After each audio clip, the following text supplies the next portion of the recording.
Welcome to my channel Pallavi digital arts. మిత్రుల సహాయం. ఒక అడవిలో అనేక జంతువులు నివసించేవి. ఆ అడవిలో ఒక సింహం, ఒక కుందేలు, మరియు ఒక కాకి మంచి మిత్రులుగా ఉండేవి. వారు ఎప్పుడూ కలిసి ఆడుకుంటూ, సరదాగా గడిపేవారు. ఒకరోజు ఆ అడవిలోకి ఒక నీచమైన జింక వచ్చింది.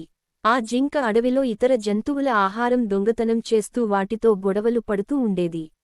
ఈ విషయానికి తెలుసుకున్న సింహం, కుందేలు, కాకి కలిసి ఒక వ్యూహం పన్నాలని నిర్ణయించుకున్నాయి. సింహం అన్నది, మన అందరం కలిసి పనిచేస్తేనే ఈ సమస్యను పరిష్కరించగలం. అప్పుడు కాకి అన్నది, నేను గాల్లో ఎగురుతూ ఆ జింక ఎక్కడ ఉందో అని చూస్తాను.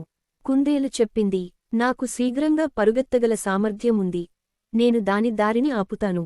అందరూ తమ బాధ్యతల్ని పంచుకొని ఆ జింకను ఆపే ప్రయత్నం చేశారు. కాకి గాల్లో ఎగురుతూ జింక ఎక్కడ ఉందో కనుగొంది.